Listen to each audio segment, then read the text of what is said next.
ગીર સોમનાથ જિલ્લાના કલેક્ટર શ્રી દિગ્વિજયસિંહ જાડેજા સાહેબના દીર્ઘદ્રષ્ટિ તેમજ દૂરદર્શિતાના અને તેમની ટીમ દ્વારા ગુજરાત રાજ્યના ટુરિઝમને પ્રવાસનને વેગ મળી રહે તે માટે થઈ અને સહેલાણીઓમાં અને દેશ વિદેશના ટુરિસ્ટોમાં વધારો થાય તે માટે થઈ પરિવર્તન તેમજ પ્રકૃતિના લાભાર્થી ઉના તાલુકાના અહેમદપુર માંડવી બીચ જે તદ્દન કેન્દ્ર શાસિત પ્રદેશ દીવની નજીક આવેલો હોય જેથી આ દરિયા કિનારે અને ઘોઘલા દીવ વિસ્તાર તરીકે ઓળખાતો હતો, પરંતુ કલેક્ટર સાહેબ દ્વારા સરપ્રાઇઝ વિઝિટિંગ કરતા આ દરિયા કિનારાને અનુભવ કરી અલગ અલગ દુર્લભ અને પ્રકૃતિથી ભરપૂર કોરલ દરિયાઈ જીવસૃષ્ટિ તેમજ મેડિટેશન કરવા માટે થઈને ગુપ્ત સ્થાનોની મુલાકાત લઈ હવે આ દરિયા કિનારા ઉપર આવનાર તારીખ 24, 25, 26 જાન્યુઆરીના રોજ અહેમદપુર માંડવી બીચ ઉપર બીચ ફેસ્ટિવલનું અનોખું આયોજન કરવામાં આવેલું છે, જેની પૂરજોશમાં તૈયારી કરવામાં આવી રહી છે।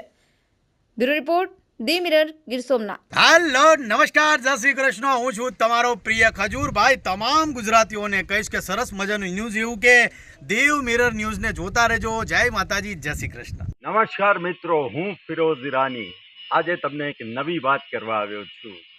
દીવ મિરર ન્યૂઝ જોતા રહો, સબસ્ક્રાઇબ કરવાનું ભૂલતા નહીં અને શેર કરવાનું પણ ભૂલતા નહીં। સત્યની સાથે જોડાતા રહો। નમસ્તે મિત્રો, હું છું ચાંદની પરમાર। આપની મનપસંદ ચેનલ એટલે કે દીવ મિરર ન્યૂઝ ચેનલને લાઈક કરો, શેર કરો અને ફોલો કરો, અને હા, તેમાં દરરોજ તાજા સમાચાર જોવાનું ભૂલશો નહીં। દીવ મિરર ન્યૂઝ દરરોજ લાઈવ અપડેટ ગુજરાત રાજ્ય, દેશ, દુનિયાના તમામ બ્રેકિંગ સમાચારો નિહાળો દીવ મિરર ન્યૂઝ ચેનલ પર।